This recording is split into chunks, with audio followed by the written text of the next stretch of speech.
What's up everyone, welcome back to a brand new video.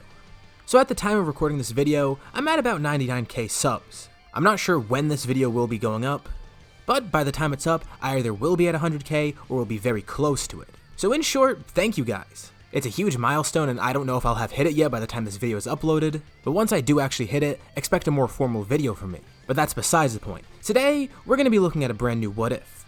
One that takes not one, but 5 fan favorite villains. Seeing what happens if the Ginyu Force turned good.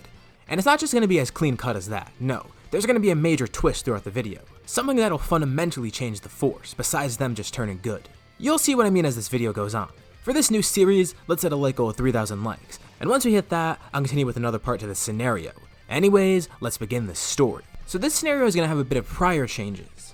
Before Namek even happens, the Ginyu Force is going to be a bit altered. How so?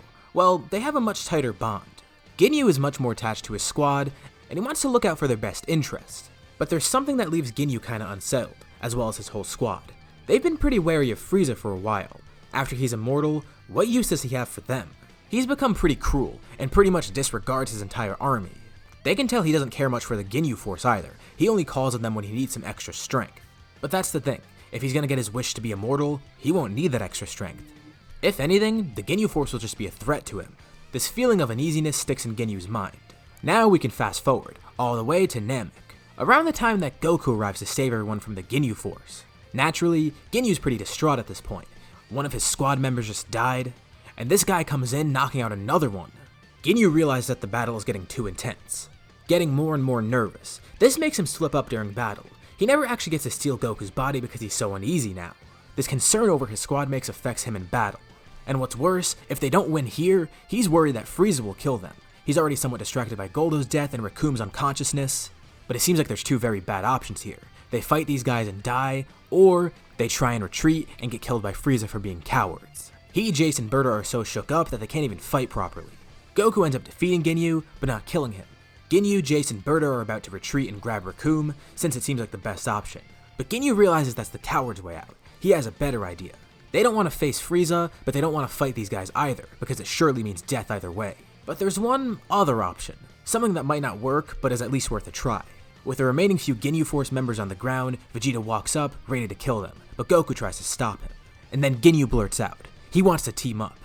Naturally, everyone's pretty confused. Why do they want to team up now after they've been defeated? It seems a little suspicious. But Ginyu begs them to trust him. He begins explaining. They know that if they fight these guys, they'll probably die. And they've been worried about Freeza for a while. Ginyu shows some serious concern for his men, with Jace and Berta confirming all these suspicions. Of course, their scouters are off. They don't want Freeza hearing this.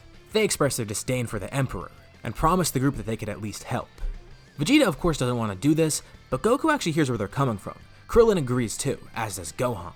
They can tell that they're genuine about it. Plus, Goku's strong enough now to the point where he can defeat them if they do try to turn on them, and the Ginyu Force knows this too. The good thing is, Frieza's pretty preoccupied right now. By this point, he may have arrived at Guru's place, where Nail will be buying everyone some time. That means Frieza's ship is pretty much open, so Ginyu, Jace, and Berta head over there with Recoom, planning to heal him. The Z-Fighters and Vegeta follow along. This is good, at least he'll get to heal Recoom so he doesn't die from his injuries. But he's going to be out of commission for quite some time. For now, there's some other things that they can do to get ahead. One of those things being summoning Porunga. Thankfully, Dende eventually arrives with the password, shocked to see the Ginyu Force with everyone, but they ensure him that it's okay. The Force is pretty beat up and can't really do anything at the moment, and even if they tried, Goku could defeat them easily. So, with the password and all the Dragon Balls now, the group decides to summon Porunga. Their first wish is a crucial one. They decide to revive Piccolo. And for their second wish, they bring him to Namek for some extra help, because they sense Freeza arriving. He's in hot pursuit. But before the group can even think of a third wish, Guru ends up dying and Porunga disappears. Not long after, Freeza arrives at the ship. Angered to see what's happened, first he assumes that the Ginyu Force captured everyone and stole the wish for themselves. But no, it's not that. The Ginyu Force betrayed him. They teamed up with the very people that Freeza was against. Needless to say, he's furious, but decides it's okay. He'll show them his full power and kill them all. This massive group of fighters tries to face Freeza together. It's the point of no return for the Ginyu Force. Even with all their power, they're still having a very tough time. But as for Ginyu, he begins scheming. Frieza's angry, and he's not fighting at his full potential. Rather than fighting tactically, he's focused on brutality. And Ginyu picks up on this. Freeza is definitely going to be slipping up a bit here. And he keeps this in mind, that may leave Freeza open for a body swap. But if Ginyu wants to accomplish that, he has to wait for the perfect timing. Thankfully, not long after, Piccolo ends up arriving, having fused with Nail. By this point, Frieza's already turned into his second form. But with the addition of Piccolo, the group has the advantage now. He's been watching from King Kai's planet and he realizes that the Ginyu Force is with them. He doesn't even question it now. Thankfully, with Piccolo there, Vegeta's able to come up with a plan mid-battle. He, Goku, Gohan, and Krillin go to the side, and Vegeta tells Krillin and Gohan to shoot him and Goku. Of course, they hate to do this to Goku and they're asking why, but Vegeta explains, when Saiyans get near death, they get stronger. This will power them up greatly during battle. And they have Dende to heal them. They won't need to wait to be healed like Recoome is. Gohan shoots Vegeta through his chest as Goku then lowers his ki. Of course, this isn't an easy thing for Krillin to do to his best friend, but Goku assures him it's okay. Krillin and Gohan both look away as Krillin then shoots a blast through Goku's chest. Goku and Vegeta are on the ground, nearly dead, but thankfully, Freeza didn't notice. While he doesn't want to heal Vegeta, Dende doesn't hesitate here, since Goku needs healing too.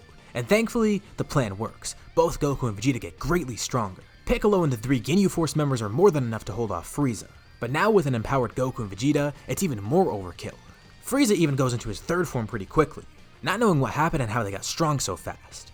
But even in his third form, it's not enough. He gets angrier and angrier as he fights, and Ginyu picks up on this. But Frieza pulls back from fighting, ready to transform. And this time, the transformation takes even longer. The group stands back in fear as they watch this happening. But Ginyu then realizes, this transformation will take a while, it's the perfect opportunity. Frieza's stationary, and his guard is kinda down. Nervously, Ginyu then prepares. Ginyu bravely jumps in and flies towards Frieza. Mid-transformation, Frieza looks in shock and tries to stop the transformation, but then is kicked in the back of the head by Goku and Gohan, as Vegeta then slams him into the ground. On the ground, he's attacked by Jace, Birder, and Piccolo together, effectively stunning him.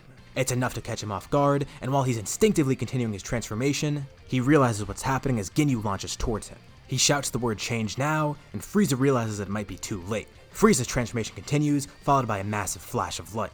The dust settles and everyone looks in anticipation. Ginyu stands there, looking confident, but then his expression drops. Standing right in front of him is Frieza in his final form. Frieza lets out an evil smile, extending one of his fingers, launching a death beam right through Ginyu's chest. No way, Ginyu wasn't able to do it. The group looks speechless as Ginyu's body falls to the ground. As Frieza then looks up at them, his evil grin then turns into a genuine smile of happiness. And they hear Frieza speak pretty confidently. His voice isn't Frieza's, it's Ginyu's voice. They thought for a second that the body swap didn't work, but no, it did. Ginyu successfully stole Frieza's body, and then killed Frieza who was stuck in Ginyu's body. Although, the group is pretty wary of him. Even though it's not Frieza, it's still Ginyu in there, and he just got massively stronger. Who knows if he'll act out and kill them? But Ginyu can sense this distrust, and he assures them not to worry. He remembers the generosity and loyalty that they showed to him and his group. They protected and helped the Ginyu Force, and had many chances to kill him and his squad before. Although Vegeta did kill Goldo, but that's besides the point. They at least offered to revive him. If anything, Ginyu would only be mad at Vegeta, but again, Vegeta did that in self-defense, so it's kinda whatever. Porunga is then revived by a wish from the Dragon Balls on Earth. And the wish made is to bring all the Namekians back to Namek. It sucks that they can't revive their friends, but that'll come in due time. The Namekians promise to revive everyone in the coming months. So, Tenshinhan, Yamcha, Chaozu, and even Goldo will be revived. So the humans will stick with King Kai. Sadly, Goldo's not gonna get the same treatment, but maybe King Kai can try and pull some strings. It seems like the group has changed, and really, it seemed like they were never evil to begin with. Sure, they did some terrible things, but they were acting out of fear of Frieza. They begin showing a change similar to that of Vegeta's. But there's an issue. The Ginyu Force really has nowhere to go now. They have their ships and all, but they don't really want to be continuing their evil deeds. And I mean, their boss just got killed. So, they're kinda unemployed too. Frieza ended up showing them the ugly side of what they were doing, and now they have no leader or evil motive. Goku says why not come to Earth? Everyone's confused, but this is a pretty Goku thing to do. It means more strong allies alongside him. Vegeta is especially disgusted by this. Not only will he have to live among the Ginyu Force, but he'll have to see Frieza's face every day, even if it technically isn't Frieza.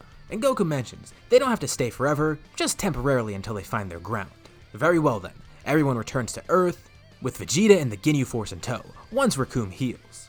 The good thing is, there's a bunch of ships from the Freeza Force that Bulma can now study, and she's pretty excited to look into this technology. Over the coming months, Porunga then revives everyone. Not only is Vegeta weirded out by the whole Ginyu Force thing, but also he begins thinking, why did he agree to come along? Well, he also does have nowhere else to go, so at least he can remain here. Vegeta's in an even weirder spot than them. At least the Ginyu Force has each other.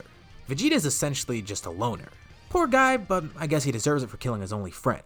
In terms of strength, the strongest person here would most likely be Ginyu in Frieza's body, but he's not going to be as strong as Freeza. Just like with Goku, he can't access Frieza's full power, so his power did drop a bit when he swapped his body. Not to mention, he figures out later on that he can't control Frieza's power suppression. So surprisingly, he ends up reverting to Frieza's first form, and now has to relearn how to access the higher levels of power. But his first form is still pretty good compared to everyone else right now. He wouldn't be the strongest anymore, but once he begins learning how to access Frieza's higher forms of power suppression, he'll start getting stronger once he gets the hang of it. Instead of focusing on training, he mainly spends time with his squad, and Goku ends up training with them occasionally. The Ginyu Force begins growing accustomed to Earth. There's some pretty great things to do here, and better food than they had at the Freeza Force. Not to mention, they may be able to find jobs. Although, Berta and Goldo are scary for some people to see in public, so they may have a tough time. As for Jace, Ginyu, and Recoome though, they at least don't look too much like monsters, although they're still kinda scary. So in the meantime, they search for jobs. Jace has a natural affinity for baseball, and Yamcha picks up on this. The two even start playing together just to have fun, and Yamcha then realizes the two can become pro players together. With some of Yamcha's connections, Jace is able to get a job playing baseball for a major league, probably on the same team as Yamcha, making them pretty much undefeatable. But Jace eventually gets traded to another team, forming a friendly rivalry with Yamcha. It's a really weird friendship, but cool nonetheless. And since the two are both very talented, they're getting paid a bunch. Sadly for Goldo, he's a little bit too ugly to be hired in public. I'm sorry, but that's just true. But thankfully, Capsule Corp would probably hire him. His ability to control time seems pretty useful, and Bulma would probably want to try and study it. It would help greatly with Capsule Corp's research. For Ginyu and Berta, they become security detail, using their great power to protect others. It's kind of like being part of the Ginyu Force, except this time, they're not going to go around killing innocent people. They're mainly just protecting high-profile targets, and getting paid a lot for doing it. As for Recoome, he's kind of the odd one out. He gets to pursue his dreams, getting a job that's both fulfilling and decently paying. After all this time, he can finally become a ballet dancer. He becomes world-renowned for his technique and his grace when dancing, selling out shows worldwide. He even becomes a bit of a celebrity. The group's pretty surprised to see this, but as for the Ginyu Force, they kinda saw it coming. It is a very Recoome thing to do. Although, there's a bit of an issue here. Goku obviously never accessed Super Saiyan. Sure, he's getting stronger when he trains with Ginyu, as well as the Ginyu Force getting stronger when they train together. But Goku's actually weaker here, due to not having access to this form. This may pose for some issues later. Not only does he not have it, but no one even knows about it. They just assume that their Super Saiyans are ready due to what Vegeta said. And obviously Vegeta didn't know what he was talking about. One day on Earth, King Kai gets in contact with everyone. There's some good news and some bad news. The good news is, the Namekians used a wish from Harunga to move their planet somewhere else, starting a new life on an unknown part of the universe, only a place where King Kai knows. This will keep them safe from future threats. However, there is a threat that is trying to seek out Namek. This threat found the old Namek, and after he realized no Namekians were there, he destroyed it. This threat is King Cold. He was seeking out Freeza, realizing that he probably died on that planet, wanting to know what happened. But he came and found an empty rock with no one on it. And King Cold's a bit angered. Not only does he want the Dragon Balls for himself, but he wants to find out who killed Freeza, not to avenge his son, but so he can get revenge on the people who made a mockery of his army. King Kai warns the group that King Cold may come to Earth soon. He's not sure how or when he'll find it, but he tells the group to be wary. This is good because it gets everyone training some more, awaiting King Cold's arrival. Ginyu's the one who anticipates it the most. He thinks it'll be funny to see King Cold's reaction to seeing Freeza on Earth, then realizing that it's actually Ginyu in Frieza's body. By now, Ginyu's actually gotten more used to Frieza's body. He's learned how to go from the first and second forms, and he's working on obtaining the third form. Plus, since Frieza naturally grows stronger as he trains, Ginyu does too, although not to the same extent that Frieza would. He lost some of that crazy potential when he stole Frieza's body, so it's not like he's gonna become Golden Frieza in 4 months like Frieza did. Not even close. Eventually, King Cold is able to find Earth, and ends up heading to the planet. He's prepared for this too. If there was someone strong enough to kill Frieza, he might have needed to train a bit. For only about a week or two, he's ready to avenge his army and show his true power to everyone on Earth. King Cold arrives, with the Z Fighters all ready to face him, and naturally, King Cold is pretty shocked when he sees Frieza standing there, and Ginyu goes along with it, actually pretending to be Frieza, just to mess with King Cold. But King Cold's able to pick up right away. His voice is different, and then he recognizes it. He puts 2 and 2 together and realizes what's happened. This is Ginyu, posing as Frieza. Ginyu laughs, ready to face King Cold, transforming into Frieza's third form. But King Cold chuckles. He knows that this won't be enough to face him. Even if Ginyu has Frieza's body, he doesn't have the same power. But he quickly learns that this is wrong. Ginyu's been training a lot, and even though he's only in his third form right now, he's probably as strong as final form Frieza, and is actually a good match for King Cold. But King Cold's not going to play around any longer. He's gotten a lot stronger from his short training, And while he doesn't have a new form, he has a new level of power. He begins powering up, ready to show it off to everyone. His power is massive, making everyone a bit concerned. They honestly don't know if they could fight them, and Ginyu's not going to be able to swap bodies with him. King Cold is on guard here, and that's not going to work twice. King Cold launches at Ginyu, ready to kill him first. But suddenly, he's hit by a blast from his side. 2 in fact. Not only does this knock King Cold away, but it completely destroys him. The group looks over and sees there's 2 very familiar fighters standing there. Something about this doesn't really make sense. But slowly, the group then begins to realize what's going on. This is where we'll leave off for now. So who are these 2 mystery fighters that showed up? Obviously, these 2 are going to be time travelers, so what do you think happened in the future timeline that caused them to come here? What do you think will happen in the next part? Leave all your thoughts and suggestions in the comments below. I'll be sure to check them out to see what you guys think. As always, if you liked the video, be sure to drop a like, and let's try to hit that like goal so we can get another part to this series. If you haven't already, why not subscribe? As well as hitting the bell icon to get notified about any future parts of this series or any other videos that I upload on my channel. Thank you all for watching, thanks for getting me to the subscriber milestone, and I'll see you all in my next video.